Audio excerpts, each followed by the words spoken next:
শুরু করতে যাচ্ছি বিদ্যাবাড়ি কোচিং সেন্টারের প্রথম ক্লাসটা। আর এই ক্লাসটা শুরু করবো তোমাদের সহজ থেকে আমরা যাবো সহজভাবে। কারণ আগে আমাদের প্রাথমিক যে জ্ঞানগুলো ধারণাগুলো এগুলো যদি না থাকে তাহলে আমাদের কোচিংগুলো করতে আমাদের অসুবিধা সমস্যা, বুঝছো? সেই জন্যই আমরা প্রথমে বেসিক ধারণাগুলো আমাদের নিতে হবে। ধরো আমাদের গ্রামারে আমাদের কতগুলো আছে, 1 নম্বরে থাকবে সুনিশ্চয় করুন, তাই না? 2 তাই থাকবে, 3 থাকবে তোমার মেসিং, 4 থাকবে সুনিশ্চয় করুন, 5 থাকবে ন্যারেশন, 6 থাকবে ট্রান্সফরমেশন অফ সেন্টেন্স, 7 থাকবে কমপ্লিটিং সেন্টেন্স, 8 থাকবে suffixes and prefixes, 9 tag question, 10 থাকবে তোমার কারেক্টর, 11 তোমার ওই সেই ক্যাপিটালাইজেশন অ্যান্ড পাংচুয়েশন মার্কস, তাই না? এখন এর মধ্যে তোমরা ধরো ন্যারেশনটা করতে হবে, এটা একটু সহজ, একদম সহজ। আমাদের ভয় পাওয়ার কিছু নাই, কিন্তু ভয়েস বলো এটা হচ্ছে একদম সহজ জিনিস। তারপরে ডিগ্রি আছে না তোমাদের, ডিগ্রিটা একদম সহজ জিনিস। তারপরে কমপ্লিটিং সেন্টেন্সটা ওইখানে আমাদের একটু জটিল, তারপরেও আমরা বলবো কি, যদি আমরা একটু মেধা খাটাই, বুদ্ধি খাটাই, অর্থ জানি, তাহলে আমরা করতে পারবো। ভয়ের কোনো কারণ নাই কিন্তু। তারপরে তোমার ওই সাফিসিয়েন্ট প্রিফিক্সগুলোও প্র্যাকটিস করলেই দেখবে একদম সহজ হয়ে গেছে। তো আমরা এই সবগুলো করার পিছনেই কিন্তু আমাদের টেন্স লাগবে। এই যেগুলো বললাম না, সবগুলো করার পিছনে আমাদের কি লাগবে? টেন্স লাগবে। আর সেন্টেন্স, টেন্স এবং সেন্টেন্স আমরা এটা আমাদের মনের ভাব প্রকাশ করি, বুঝলি না? কিসের মাধ্যমে করি? সেন্টেন্সের মাধ্যমে করি নাকি? সেন্টেন্সের মাধ্যমে করি। সুতরাং আমাদের সেন্টেন্স সম্পর্কে আমাদের সুন্দর একটা ধারণা থাকতো। ওকে, তো নাও ডিয়ার স্টুডেন্ট, ওপেন ইউর খাতা, টেক আউট ইউর খাতা, খাতাগুলো বের করো। আমি কিছু লেখি, তোমরা প্রশ্নগুলো উত্তর লিখবা। আচ্ছা দেখো, আমি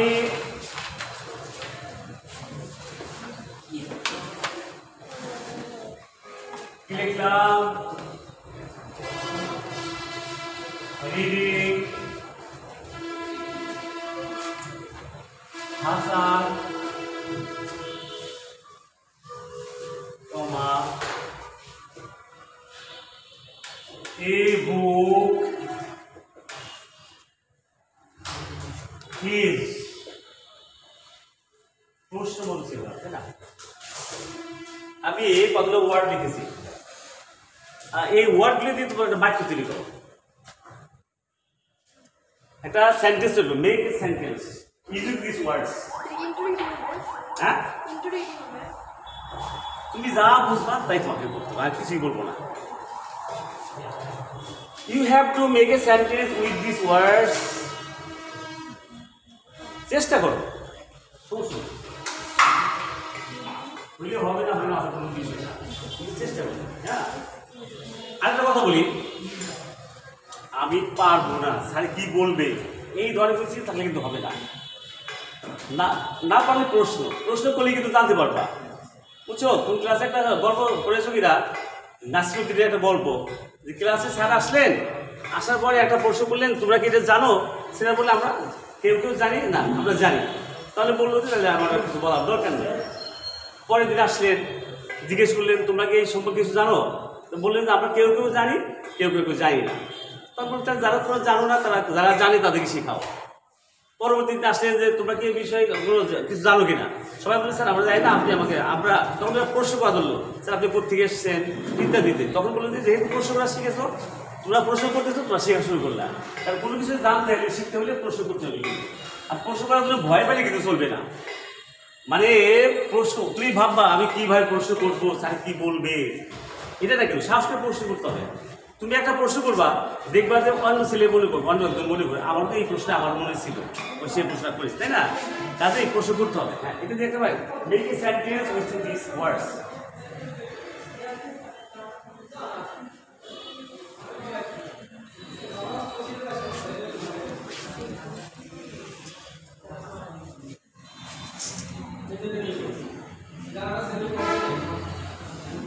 হ্যাঁ লেখো, তোমরা যা বুঝো সেইভাবে লিখবা।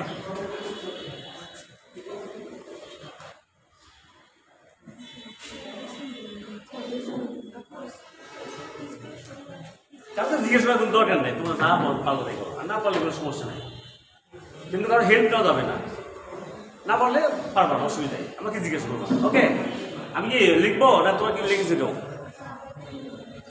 তোর নাম কি? মাহি।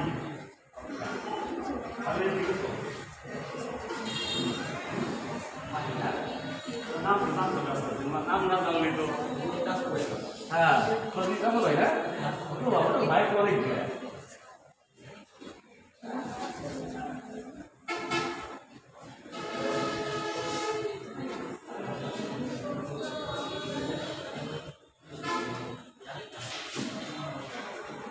ওকে। আমি কি লিখবো? তুমি প্রশ্ন করছিলে ও বলেছিল স্যার এটা ইন্ট্রোগেটিভ কিনা, হ্যাঁ? আমাদের মোট সেন্টেন্স কয়টা? There are 5 sentences according to their meaning. There are 5 sentences according to their meaning. অর্থ অনুসারে সেন্টেন্স কত প্রকার? 5 প্রকার। 5 প্রকারের সেন্টেন্সে চিহ্ন মানে একই রকমের। ধরো 3টা আসলে ফুল স্টপ দিতে হয়, তাই না? একটা আছে প্রশ্নবোধক চিহ্ন দিতে হয়, আরেকটা আছে কি আশ্চর্য চিহ্ন দিতে হয়, নাকি দিতে হয়। তাহলে যেহেতু এটা প্রশ্নবোধক চিহ্ন আছে, তাই না? তাই এটা ইন্টারোগেটিভ সেন্টেন্স। ইন্টারোগেটিভ সেন্টেন্স কাকে বলে? যে সেন্টেন্স দ্বারা কোনো কিছু জিজ্ঞাসা করা, জানতে চাওয়া, প্রশ্ন করা, নাকি যে সেন্টেন্স দ্বারা কোনো কিছু প্রশ্ন করা, জিজ্ঞাসা করা, জানতে চাওয়া ইত্যাদি বোঝায় তাকে ইন্টারোগেটিভ সেন্টেন্স বলে। তো ইন্টারোগেটিভ সেন্টেন্স বলে আমরা বলতে পারি তোমার নাম কি, কি খেয়েছো, বাড়ি কোথায়, কোন ক্লাসে পড়ো, ইত্যাদি ইত্যাদি। প্রশ্ন করলাম না, এটা প্রশ্ন করা, জানতে চাওয়া, এটাই হলো ইন্টারোগেটিভ সেন্টেন্স। এখন এই যে আমি বললাম তুমি কি খেয়েছো, তোমার বাড়ি কোথায়, বললাম না, এটা তো মুখে আমি বললাম, বাংলায় বলতে পারবো, ইংলিশ তো লিখতে হবে, তাই না? ইংলিশে আমার গঠনটা জানতে হবে, এই ইন্টারোগেটিভ সেন্টেন্সের গঠনটা জানতে হবে। বাকি কি পারছো? কি লিখছি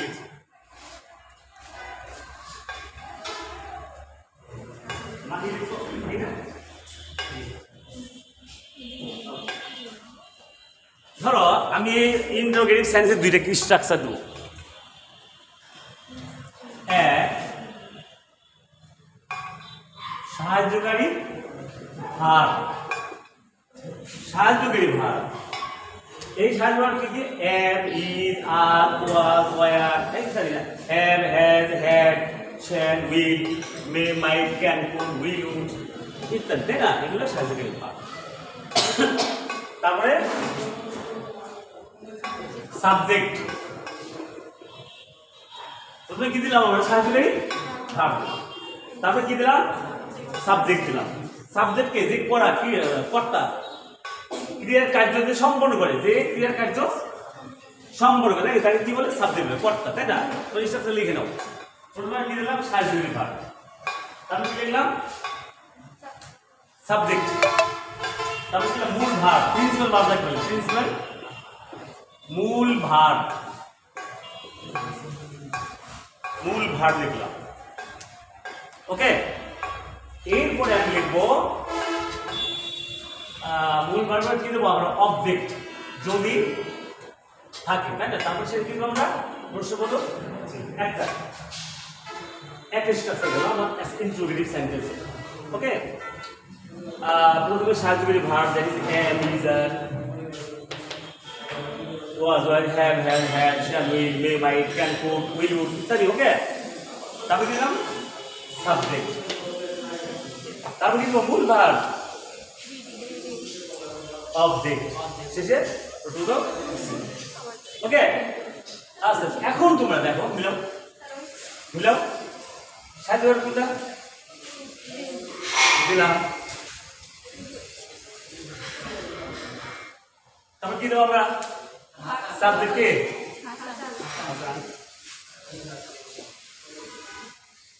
তারপর কি আপনার মূল ভার, এই যে রিডিং। অবজেক্ট কোনটা?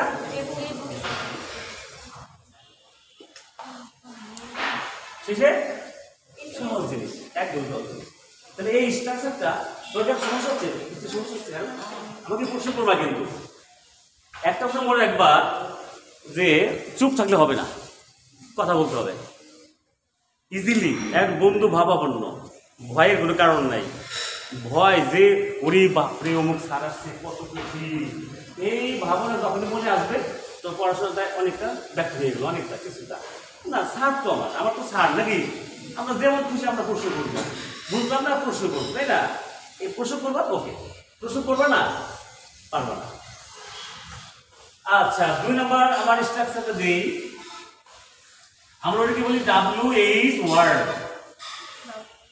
WH ওয়ার্ড বলতে কি বোঝায়? কোনটা? What, when, who, how, where, which ইত্যাদি, তাই না?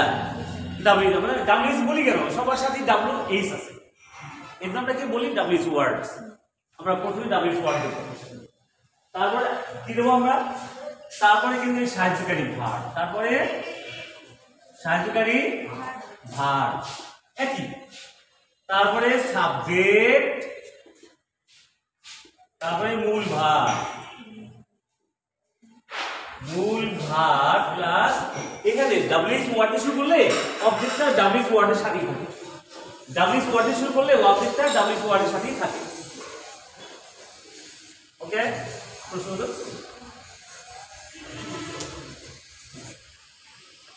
দেখো, সরি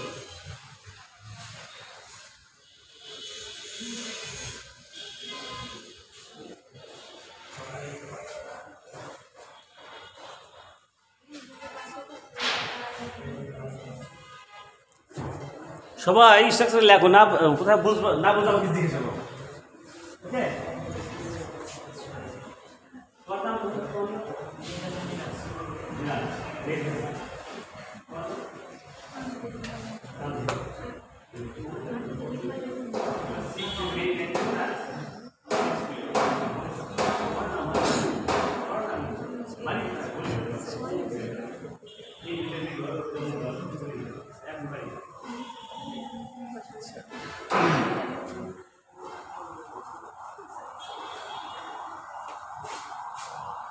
লিখছো সবাই?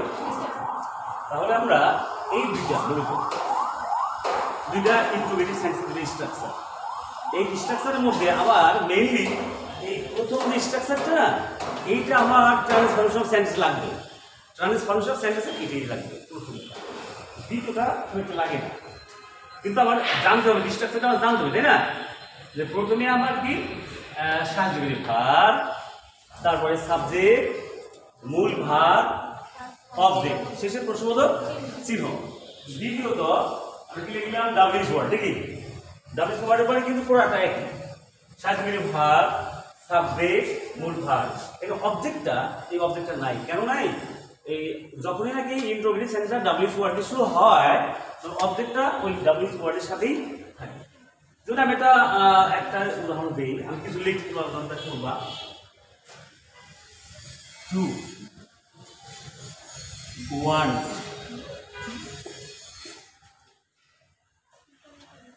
what him, এটা বড় প্রশ্ন না? এটা দিয়ে বাকি তৈরি করো।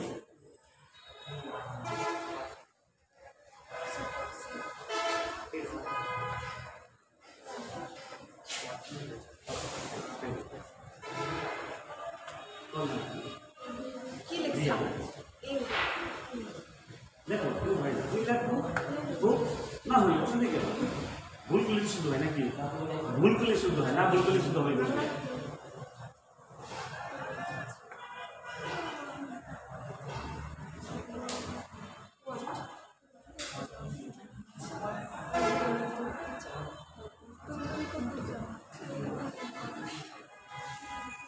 আমি লিখতো তাই না? হোয়াটএভার কি আছে, হোয়াটএভার কি আছে,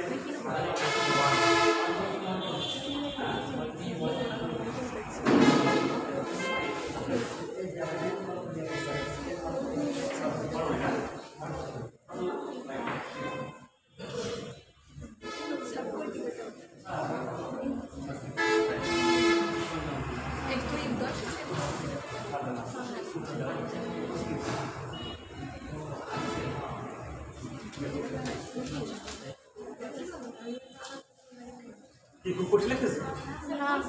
কঠিন লাগতেছে? কঠিন লাগতেছে না? তাহলে আমাদের মেইনলি এই দুইটা স্ট্রাকচার মনে রাখতে হবে। ইন্ট্রোগেটিভ সেন্টেন্সের দুইটা স্ট্রাকচার। ওকে, দেখো দেখো একটা খেয়াল করবো কি এখানে ভার্ব কয়টা আছে? একটা একটা দুইটা। ইন্টারোগেটিভ সেন্টেন্সে দুইটা ভার্ব থাকে। ইন্টারোগেটিভ সেন্টেন্সে কয়টা ভার্ব থাকে? একটা হলো সাহায্যকারী ভার্ব আর হলো মূল verb, auxiliary verb and principal verb, তাই না? অক্সিলারি ভার্বটা সবসময় প্রিন্সিপাল ভার্বের আগে থাকে। অক্সিলারি ভার্বটা সাহায্যকারী ভার্বটা সবসময় প্রিন্সিপাল ভার্বের আগে থাকে। আগে আছে না? আগে আছে সাহায্যকারী ভার্বটা। ওকে, অক্সিলারি ভার্বটা অনেক সময় দেখা যায় যে আমরা সেন্টেন্স পরিবর্তন করতে গিয়ে সাহায্যকারীটা কি করবো এখন আমাদের কিছু তুলে ধরে। সাপোজ তাহলে এরা কোন কোন সেন্টেন্সের গঠন গেল মনে রাখতে পারবা? এরপর তাহলে আমাদের সেন্টেন্স তো 5টা। প্রথমটা অ্যাসার্টিভ সেন্টেন্স। আমরা অ্যাসার্টিভ সেন্টেন্স কাকে বলে সবাই বলতে পারি নাকি? অ্যাসার্টিভ কাকে বলে? যে কিছু বর্ণনা করা, বিবৃতি করা, যে সেন্টেন্স কিছু বর্ণনা করা, বিবৃতি করা। সেন্টেন্স পড়াচ্ছি বলে তুমি কিছু মনে করতেছ না তো? আমাদের এক ছোট লিখতে পড়ায় এটা দরকার আছে তো, তাই করতে। কারণ কি জানো, যখন ন্যারেশন করতে যাবে না, ন্যারেশন করতে গেলে 5টা সেন্টেন্সেরই ন্যারেশন করতে হবে। 5টা সেন্টেন্সেরই ন্যারেশন হবে। সুতরাং সেন্টেন্স যদি তুমি ধরতে না পারো তাহলে তোমার ন্যারেশন প্রথমেই তুমি দরকার দেওয়া। কারণ প্রথমে যে কাজটা করবো ন্যারেশন করতে গিয়ে আমি প্রথমে যে কাজটা করব এবং দ্বিতীয়তে 1 নম্বর এবং 2 নম্বর যে কাজটা করবো সেই এই সেন্টেন্স অনুযায়ী হবে। সুতরাং আমি যদি সেন্টেন্সটা ধরতে না পারি তাহলে আমি তো ন্যারেশন প্রথমেই আমি পারলাম না, চুপ বসে থাকা লাগবে। আমার গতি মোশন লেস হয়ে গেল, গতিটা স্টপ হয়ে গেল, তাই না? কাজে আমাকে সেন্টেন্সগুলো বিশেষ প্রয়োজন। ভয়েস করতে দেবো সেন্টেন্স। ওকে।